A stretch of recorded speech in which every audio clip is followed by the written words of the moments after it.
Hi, I'm Lane Hayden. I'm a bankruptcy attorney in Fresno, California. I made another bankruptcy video.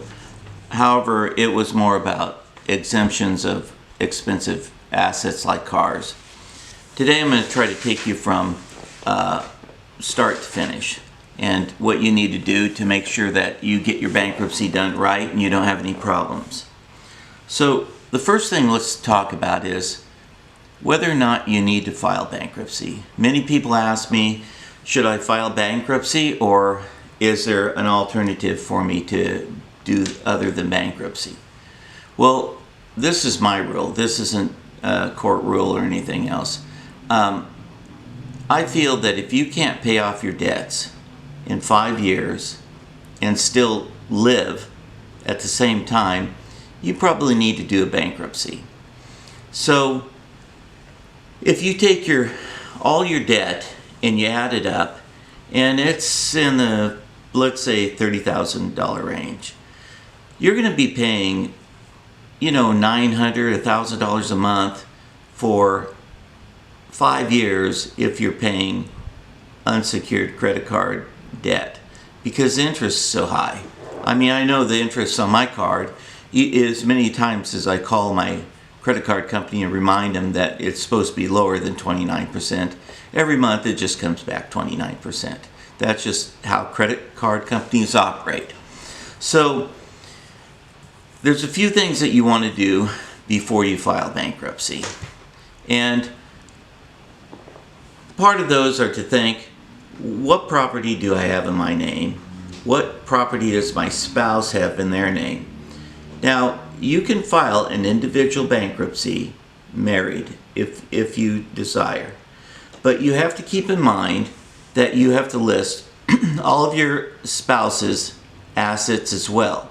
Don't think for 1 minute that you can just say, oh, the house is in her name. Well, I mean, there's an exception to that. It could be that it would be okay for it to be in her name and the bankruptcy court wouldn't be able to look at it. But you'd have to have a written prenuptial agreement saying you're going to keep your property separate. Ideally, your spouse would have to purchase the home before you were married. If it's purchased after you're married, it's considered community property. So those are huge issues, and quite frankly, I have a lot of problems with my clients just not understanding this. And, I file their bankruptcy and then I find out that, their spouse has a house in Oklahoma or something, and they thought that just wouldn't matter. Well, it's going to matter a lot. If it can't be exempt, well then you're going to lose it to the trustee. So it's really important that all property be exemptable. So one of the first rules of thumb is tell your lawyer everything. Let him sort it out. Don't try to think, well, they won't ever find, the 64 El Camino parked in my backyard, because they will find it. So what you need to do is list all your property and make sure that your name's not on your parents' property. That can be a huge issue. That your name's not on, you haven't co-signed for other people. If you have, you need to tell your lawyer and let him work on it. Don't keep anything a secret. Bankruptcy's a wonderful tool. It can give you a fresh start.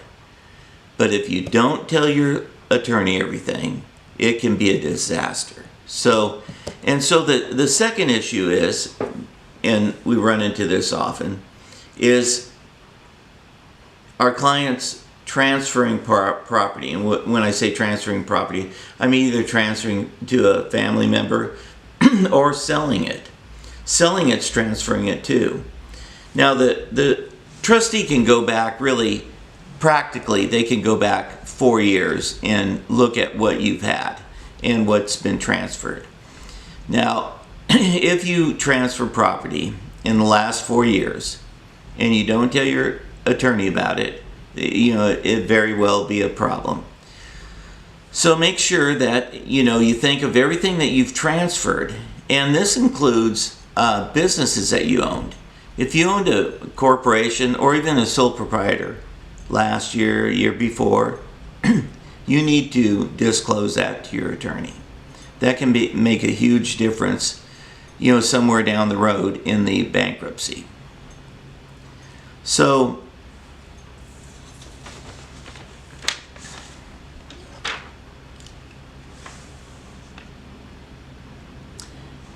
any separate property that you're going to claim, like for instance, you're going to say that one of the cars is your wife's sole and separate property, you really need to have proof that you're keeping your assets separate. Let's say it's a vehicle and it's in her name. Well, you can do that, but you need to show that you've been keeping your property separate and you have a written document saying that you're going to keep your property separate. That's really important. So don't take those things lightly. Don't think, well, it's my wife's property, I'm not going to disclose it, because the trustee will find it.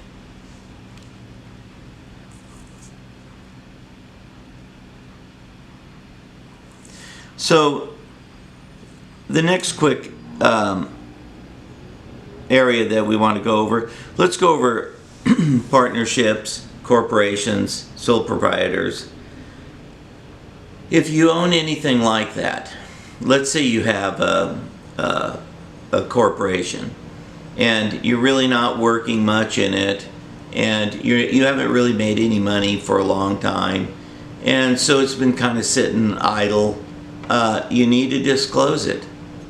And you need to have your attorney exempt any assets in it, like office equipment, printers, computers, things like that. If it's a corporation that's had liquor stores in it, you need to really disclose whether or not you have a walk-in freezer, things like that are going to really make a difference. And why I mention these things is these are areas that I've had problems with. My clients have just, not come forth and told me that they have had or they have a corporation that's still active, but, they're not making much money, or they do, they did one job last year under the corporation. Well, I need a profit and loss for that. And there's an issue about you running a corporation or a business during a bankruptcy. There's a split of authority on whether you can do that or not. You better err on the side that you can't do it. So you need to plan on how you're going to do that. Be able to say, I'm not operating this corporation. Even if I'm shutting it down during the period I'm doing the bankruptcy. And then when I'm done, I'll start working in it again. So these are problems that can be long-lasting, make your bankruptcy last a year. A normal bankruptcy is over in 3 months. So you really don't want to throw a wrench in it and make this go on where you keep having more hearings, the trustee wants you to come back, bring more bank records, all these things. It's better to hit it up front and just kill it and be able to get down the road. So with houses, so let's say you have a house and you have equity in it. Well, what equity is the amount that you would get if you sold your house and you paid off the loan. The money that'd be left over is equity. So if you have $50,000 equity in your house and you're single, you're allowed to exempt $75,000 if you're single. If you're married, you can exempt $100,000. If you're over 65, you can exempt $175,000. Now, all these numbers I'm giving you need to talk to a lawyer and make sure those are still the numbers. They're the numbers where you live, because in different states it varies. And so in California, the second issue is income. So one person can make about $60,000 if you're single.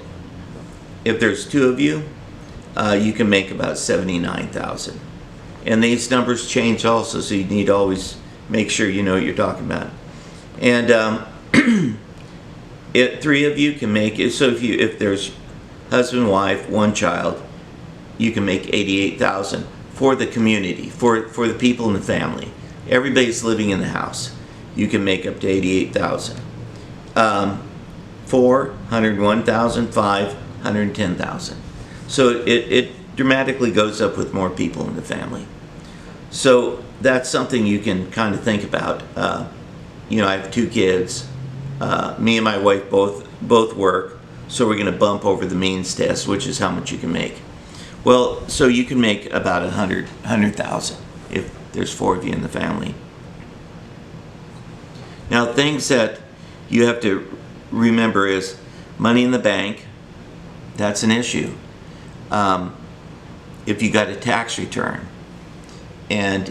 or a tax refund, you want to make sure that you don't have any of that tax refund when you file bankruptcy.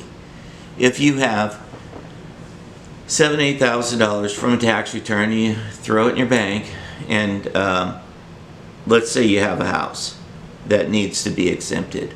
Well, your lawyer's not going to have any more exemptions. So if you have that money, the trustee will take it. So the best thing to do if you're going to file bankruptcy is to take your tax refund and repair your air conditioner, put tires on your car, do all the things that you need to do. You're not allowed to hide money. Okay, sorry about that. I had a delivery truck come to my door, and so I went and answered it. So let me see if I can remember where I was. Okay, let me go over if you have no house. If you have no house, you have about $26,000 in exemptions. So if you have a car, let's say you have a new BMW. Well, if it's financed, you probably don't need to use any of the exemption because it's probably encumbered to the point where if you sold it, you'd barely be able to pay it off if you didn't have to add money. But if you do have a car that, let's say you have a car that's worth $12,000 and it's paid for, well, you could take that $26,000 and you could exempt that car. So if you work with your attorney, you'll find that you probably, I generally can exempt everybody's property with the $26,000 if I'm not dealing with a house that has to be exempt. And by the way, if you have $100,000 exemption on a house because you're married and you only have $35,000 worth of equity, you can't use the balance of your exemption for the house on anything else. So it's just a one-shot thing.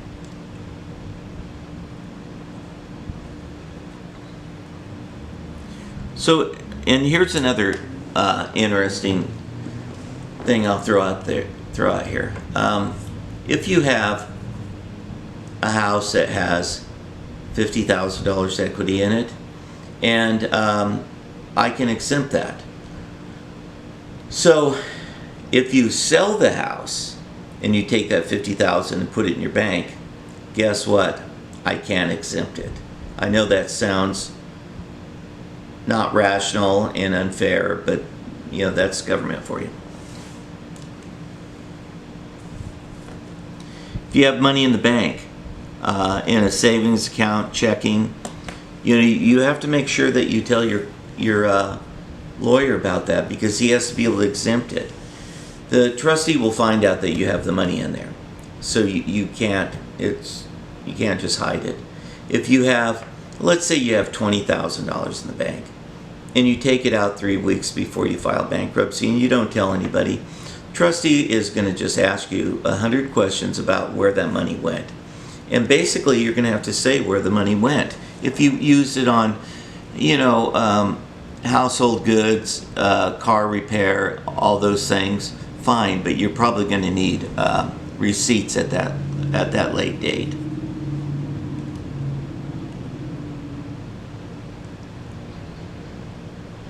So if you have a pension, a qualified pension, those are automatically exempt. So if you have 401k and you have $75,000 in it, you'll probably be okay. But you need to tell your attorney about it once again. So always make sure your attorney knows. If you're going to inherit anything, you need to disclose that. Anything you're going to inherit in the last 6 months is up for grabs. So, I've ran into situations where people, one of their parents have died and they left 4 kids a house. And my client's one of the people that got a fourth of a house. But they haven't really received it yet. That house is going to be part of the bankruptcy estate. You need to disclose it to your lawyer. He probably can work it out and make it work. So you need to talk to him about it. Otherwise, you're going to be in a big bind with your house. So here's some interesting issues. If you're just on Social Security and you don't have any extra money, you don't own a house, of course, if you have a paid-for car, well, then a creditor could go after your car. If you don't file bankruptcy and you're on Social Security, they can't take your Social Security. So if you don't have a car or it's totally encumbered, if you can weather the phone calls and just not answer your phone, you probably don't actually have to file bankruptcy, because nobody can take your Social Security, and in many cases they can't take a disability retirement.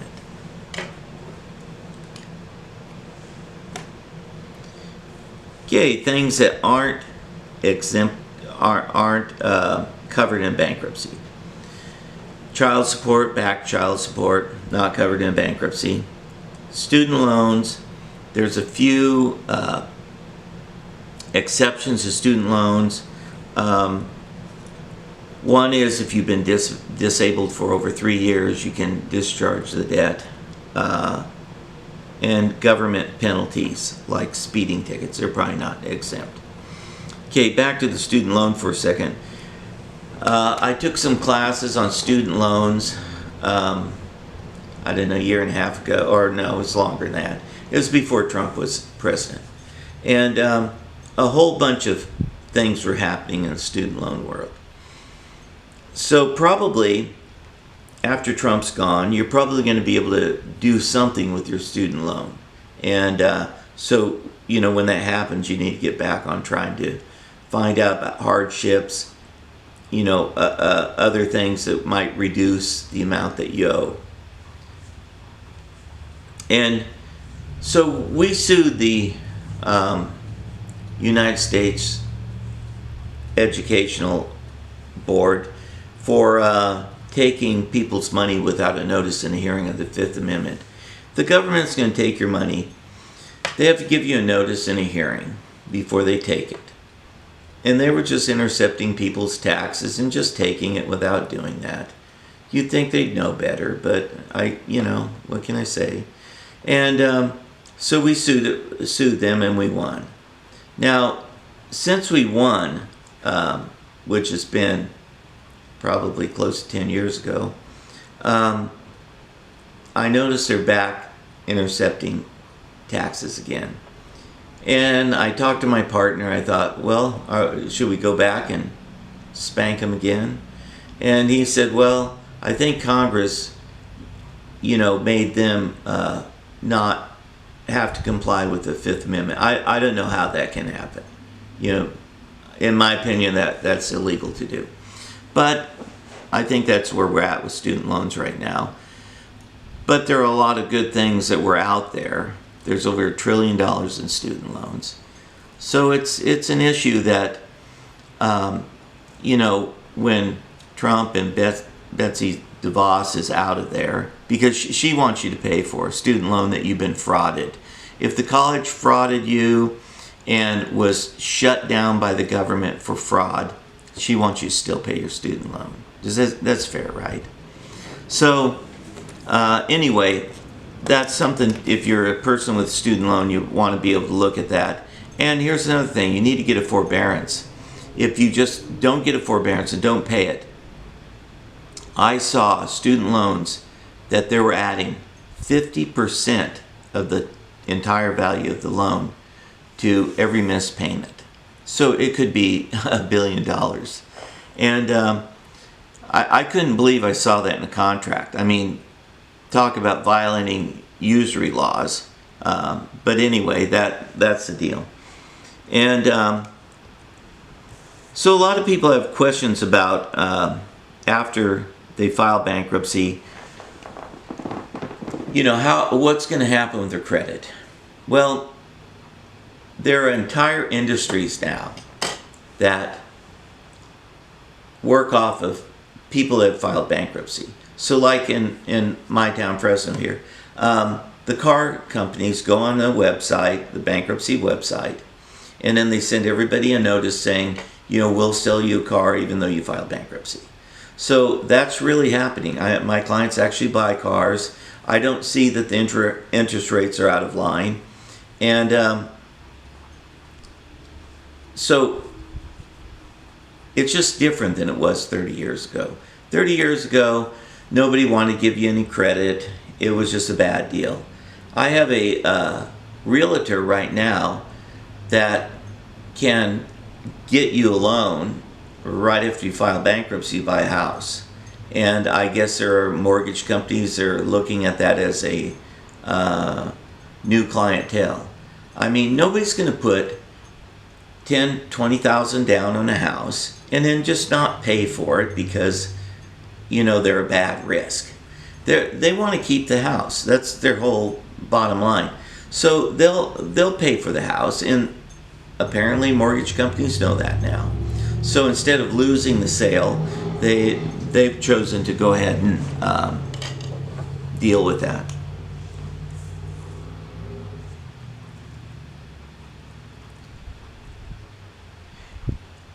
So if you have any questions about bankruptcy, you can email me, and I'll try to email you back and give you an answer. All my answers will be based on the fact that I'm not your lawyer, and you can't rely on it. You need to talk to a lawyer in your area. I can tell you what the rule is here or what generally happens here, but you really need to be talking to a lawyer. So that's about everything I can think of right now. If you have any other questions, like I say, contact me and I'll email you. Hey, thanks. See you at the next video.